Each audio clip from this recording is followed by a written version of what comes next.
Dear students, myself Rajni Joshi and today we are going to solve this sum of this exercise. Let me read it for you. A player throws a ball upward with initial speed of 29.4 metre पर second. इसका मतलब ये बोला गया है कि एक player है, it is throwing a ball in upward direction कितनी स्पीड से विथ 29.4 मीटर सेकेंड. मतलब कि यू कितना है उसके पास 29.4 मीटर पर सेकेंड उतने स्पीड से बॉल ऊपर फेंक रहा है. Now first what is the direction of acceleration during the upward motion of the ball. ए, ये बताना है कि बॉल जब ऊपर जा रहा है तब एक्सेलरेशन की डायरेक्शन क्या होगी. अब यहाँ पे कुछ चीज बंधी हुई नहीं है तो it is a motion, it is a case of free fall. Free fall में हमको पता होता है कि जब भी कोई चीज ऊपर जाए या नीचे आए हमको उसको एक्सेलरेशन कहाँ से मिलता है. Acceleration due to gravity, that is g, and a is due to gravity. ठीक है, and that will be vertically downward direction. वो हमेशा कैसा होगा, डाउनवर्ड डायरेक्शन में ही होगा. ठीक है. Now b, what are the velocity and acceleration of the ball at the highest point of its motion. Highest point पे जब बॉल जाएगा मतलब यहाँ पहुंचेगा तब उसकी वेलोसिटी क्या होगी और एक्सेलरेशन क्या होगी. तो that is also very easy. जब हाईएस्ट पॉइंट पे जाएगा तो ये वेलोसिटी खत्म हो गई है इसीलिए वो यहाँ पे गया है, उसके बाद वो वापस नीचे गिरने लगेगा. तो कभी भी हाईएस्ट पॉइंट पे वेलोसिटी क्या होती है, v इज इक्वल टू 0 और a कितना होगा, a तो g के बराबर ही होगा. ठीक है, तो eight highest point.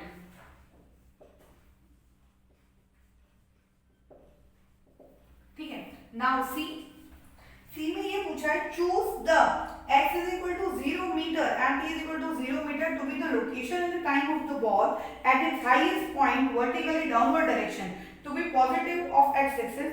Give the signs of position, velocity, acceleration of the ball during the upward and downward motion.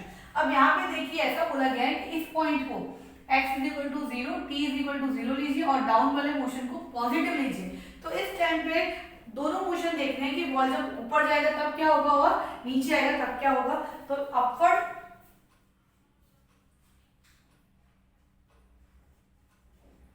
For upward we have to write position क्या होगी, उसकी वेलोसिटी की साइन क्या होगी और उसकी एक्सेलरेशन की साइन क्या होगी.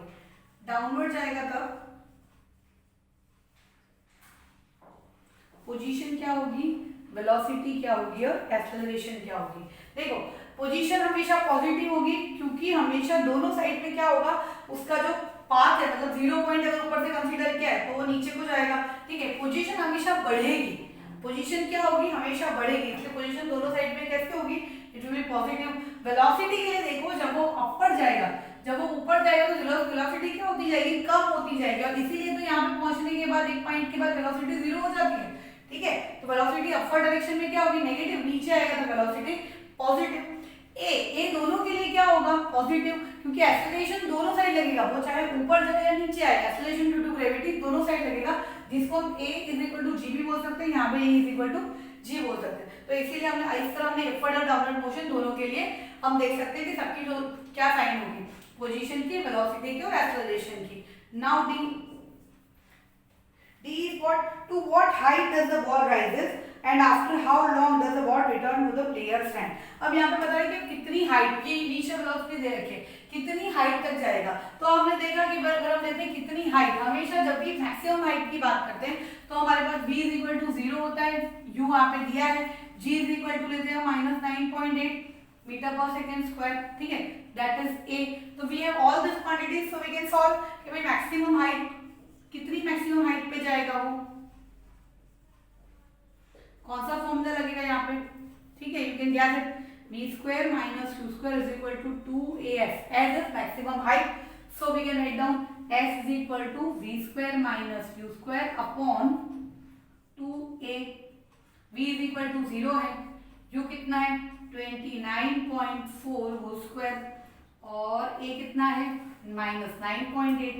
ये सारी क्वांटिटी रखने के बाद जब आप इसको सॉल्व करेंगे तब आपको आंसर मिलेगा 44.1 metre.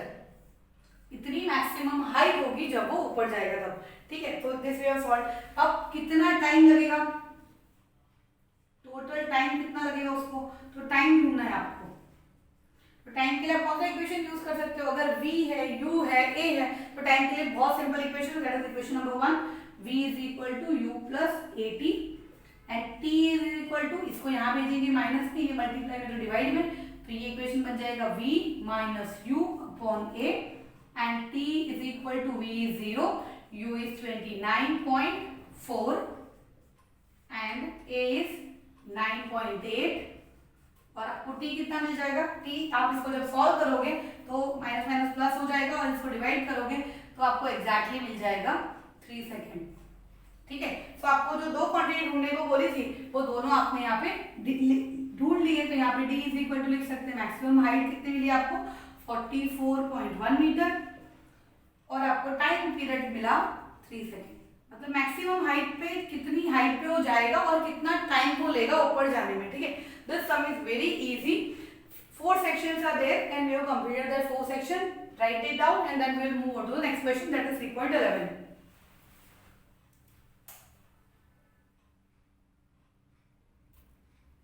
Dear students, now we are moving on to question number 11. I have written the question here. With the zero speed of instant may have non-zero acceleration at that time. ऐसा हो सकता है कि अगर speed zero हो उस time पे acceleration non zero हो। तो इससे पहले वाले सम में हमने केस देखा था कि जब हाईएस्ट पॉइंट पे हम जाते हैं तो v इज इक्वल टू 0 हो जाता है पर एक्सेलरेशन रहता है। 3.10 में ही हमने देखा था। ठीक है, तो this is true, it can have, it is not false, it is true because in some cases at the highest point v is 0 but a is there. Okay, second one, with zero speed may have non-zero velocity. क्या अगर speed zero हो जाएगी तो velocity non zero हो सकती है? नहीं हो सकती है। क्यों? क्योंकि स्पीड क्या है? स्पीड क्या है? स्पीड वेलोसिटी का मैग्नीट्यूड ही है। अगर मैग्नीट्यूड जीरो हो जाएगा तो वेलोसिटी कैसे रहेगी? नहीं हो सकती। तो this is false. Next one, with positive value of acceleration must be speeding up. अब speeding up के लिए मैंने आपको थियरी समझाई थी, तब मैंने आपको बताया था कि स्पीड इंक्रीज कब मानी जाएगी? जब एक्सेलरेशन और वेलोसिटी की सेम साइन होती है तब, मतलब कि सेम डायरेक्शन में मूव करते हैं तभी हम बोलते हैं कि स्पीड बढ़ रही है। पर यहाँ पे हमको सिर्फ इंफॉर्मेशन किसकी दी है? एक्सेलरेशन की। एक्सेलरेशन कैसी वैल्यू है? Positive value. मगर अगर ऐसा होगा कि वेलोसिटी एक्सेलरेशन पॉजिटिव है मगर वेलोसिटी नेगेटिव है तो स्पीडिंग अप होगा नहीं, स्पीडिंग डाउन हो जाएगा, मतलब डिक्रीमेंट हो जाएगा, डिक्रीज होगी स्पीड। तो हम इसको हम क्या बोलेंगे? ये फॉल्स है, क्योंकि हमको सिर्फ एक्सेलरेशन है की वैल्यू दी हुई है। अगर ऐसे एक्सेलरेशन पॉजिटिव है और वेलोसिटी भी पॉजिटिव उसके साथ होगी तो स्पीडिंग अप होगा, मगर एक्सेलरेशन पॉजिटिव है और वेलोसिटी नेगेटिव होगी तो वो स्पीड में डिक्रीज हो जाएगा। तो this is a false statement, right. तो यहाँ पे देखो, पहला वाला ट्रू था, second one is false, third one is true and fourth one is false. Reasons you can write down, I explain the reason. अगर आपको थियोरी बहुत अच्छे से समझ में आई है तो आपको रीड करके समझ में आ जाएगा कि नहीं ये फॉल्स क्यों है, ये ट्रू क्यों है और इसके रीजंस क्या है। Okay, so we are finished it, will meet in the next round. Okay.